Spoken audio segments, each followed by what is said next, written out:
everybody. I'm Jenna, this is Ava, this is our second vlog. We are going to tell, hi, everybody a little bit more about the pregnancy because we were able to get the diagnosis for PRS while I was pregnant. I do want to start off by saying that that is abnormal. Most of the time, this is a surprise. It is a big surprise. I think it's because the ultrasound technology is not really up to par where they can see for sure a cleft palate.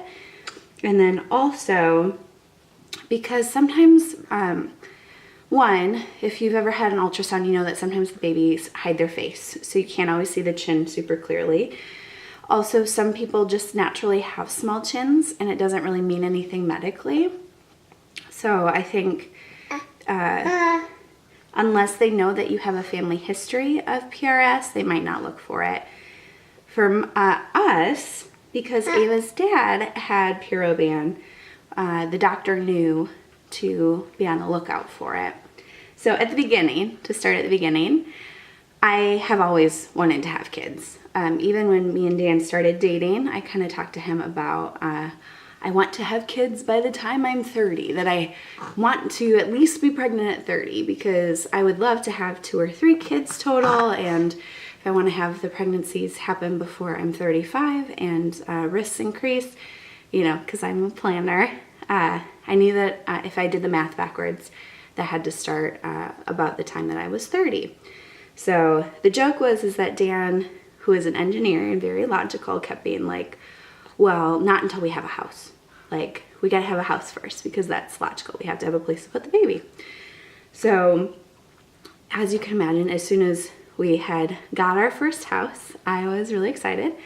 We started trying for a few months and we're really excited to realize that we were pregnant.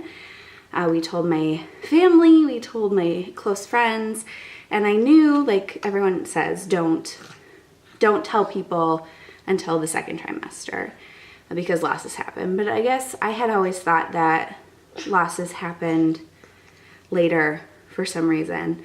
I think it's because the only miscarriages I'd really heard about had been after a successful first pregnancy. And so when I had an early miscarriage, I was not expecting it. I bring it up because for me, it was really important during the pregnancy with Ava to have experienced that loss. Now, the loss was one of the hardest things that I think I've ever gone through. It was so extremely lonely and painful, and I had wanted a baby so desperately that to lose my first pregnancy hit me really, really hard. So we waited the allotted 3 months before we started to try again. And when we got pregnant with Ava, that experience was a lot different because, you know, instead of this like really excited joy, it was very reserved and there was a lot of fear in it. I was scared that I was going to lose her. I bring up the miscarriage because for me, it really helped to have had that experience because then whatever happened during the pregnancy with Ava, at the end of the day, I was just so happy that I hadn't lost her and that she was still okay. Now my pregnancy specifically had a lot of ups and downs. It always seemed like we had good news followed by bad news. So we had the good news that I was pregnant again, but then I had had some bleeding and then what turned out to be an internal hemorrhage that cleared up on its own. But again, that whole time in the first trimester, I was so scared. I was scared that I was going to lose the baby. You know, in hindsight, that was kind of rough because I felt gypped out of the experience in that I couldn't enjoy that first couple months because I was so scared. I was frustrated, you know, that I wasn't enjoying it and that I wasn't able to relax. But that was kind of how my experience was. So the hemorrhage had healed. We went to go get the gender ultrasound and I was very excited. I had had a feeling that it was a girl. Now, before this, I had only had boy names, and for some reason was convinced I was going to have a boy. But as soon as I was pregnant with Ava, there was this first ultrasound that we saw, and the little baby was kind of bouncing around and was really just had sass already, just in utero. And I looked at her on the screen and had this like just sense that like, and like, you know, kind of where you have your future flash before your eyes and you have this beautiful, like precocious little girl who's very like outgoing and silly and wonderful. And from then on, I kind of felt like it was a girl. So when they told me it was a girl at the gender ultrasound, I was like, oh, hello there. I knew you. So I was elated and really excited. And like, you know, you start to then plan the nursery and think of all the pink stuff you're gonna buy. And then the next day I get a phone call from my OB saying that they had found micronancia on the ultrasound. Yeah, so micronancia is the fancy medical term for a small chin. You know, at first, you know, you don't really process what is happening and it's a little overwhelming. And then of course I did the worst thing possible, where I Googled micronancia and saw lots of pictures with babies who had no chins. And it just made me more scared. What I ended up doing that was helpful is that instead of Googling, micronancia, I started searching for Pierre, because we knew that that was kind of what we were dealing with because of her dad's history. Now, Facebook for me was wonderful, because if you look up Pierre on Facebook, you actually see parents' experiences instead of just the clinical diagnosis. And so seeing all these PRS kids that were thriving, that made it through okay, that like look just adorable and like look okay. And I know that I am aware that it is a little superficial to be concerned about what your baby looks like, because, you know, ultimately you just want a healthy child. But when a kiddo or a baby does look different than their peers, they deal with a lot of bullying. And, you know, no parent really wants that for their child. So that was a piece of it for me. I was worried about what she would look like. And then the more we talked to the doctors, the more we started to realize the possible implications. So they can't see the cleft palate, especially for a soft tissue one, on the ultrasound. So it was a lot of just wait and see. There was a lot of uncertainty. There was a lot of, here's the worst case thing that could happen, but we don't know that that's you yet. So you just got to keep letting the baby cook. And I'm a planner. Like I am type A for sure. And it was very, very difficult and scary. And, you know, most of the time I did my best to stay in the moment, enjoy every time I could feel her kick and move in my stomach, enjoy being pregnant. I did actually really like being pregnant. I liked the clothes. I liked how my body felt. I liked the strength and power that comes with building a life inside of your body. But, you know, because I had wanted kids for so long, you kind of dream about the way you think it's going to be. And you dream about what you think your experience is going to be. And so when I started to realize that I wouldn't be able to breastfeed my baby, it was hard. It's still a little hard. Obviously fed is best. Like, Ava is wonderful, but that changing the expectations is very difficult. Because I know that there is this bonding that happens when you breastfeed and this closeness that you have. And so I had some time over that pregnancy where and you know, it still makes me a little sad, but where I had to mourn that loss. I had to mourn the loss of this normal, perfect pregnancy that I had in my head.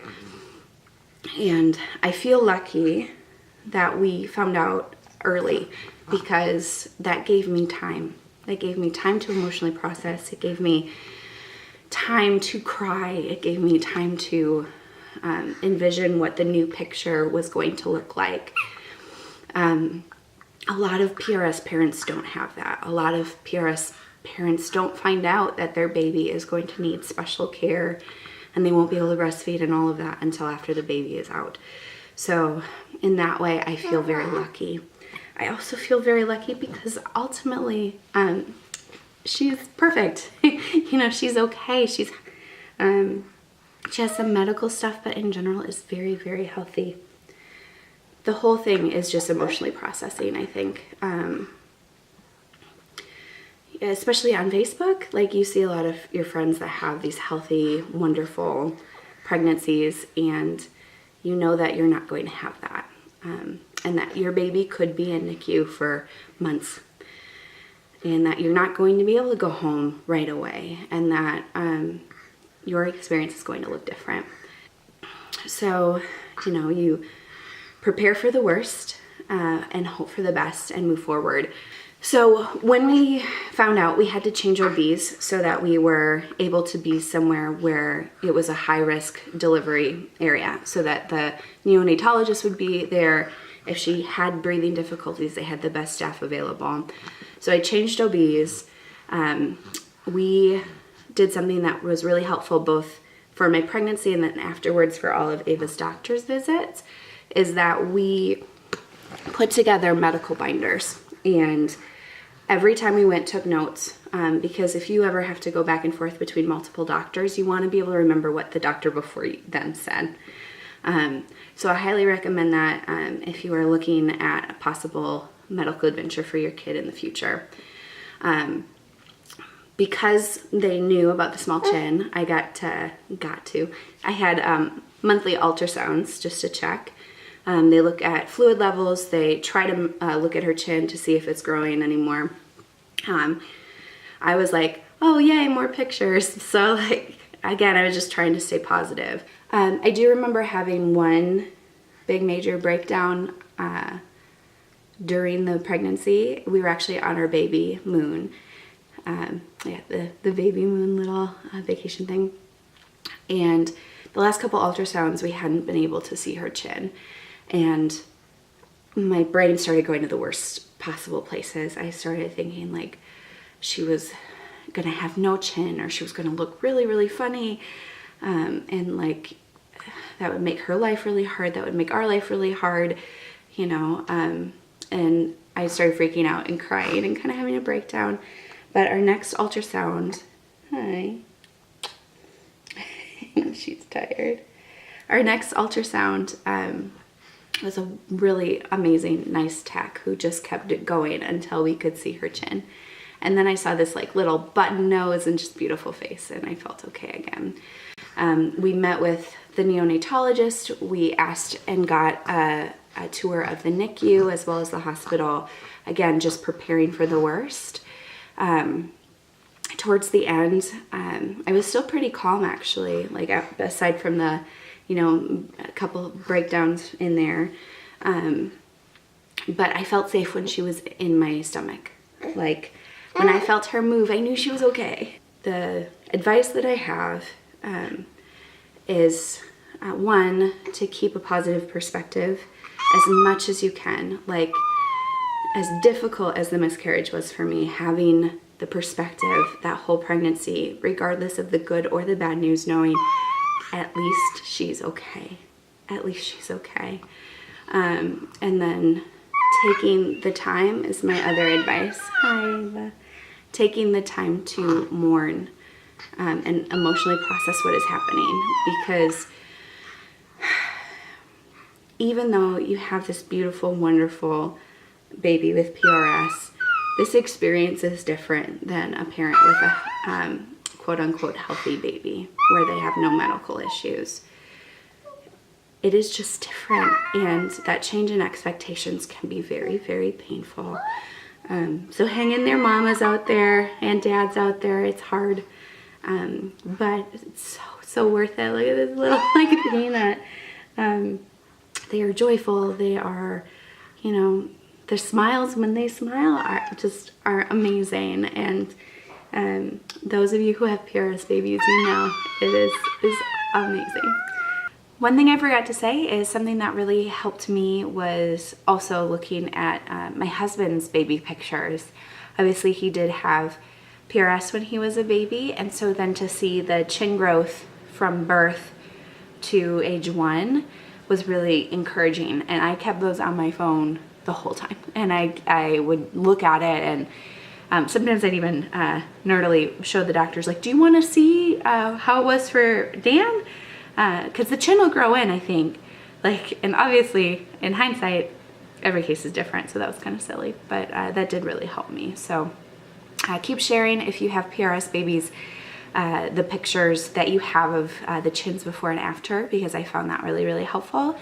And then Dan is also, as a side note, I'm trying to sweet talk him into doing one of these vlogs with me, and so we can interview him. So if you have any questions for an adult who had PRS as a child and what that experience was like, leave them in the comments below, and we will try to add that into the interview. So if you have hung in there with me this whole time, thank you. It was very nice to see you, and we'll see you next time. Bye.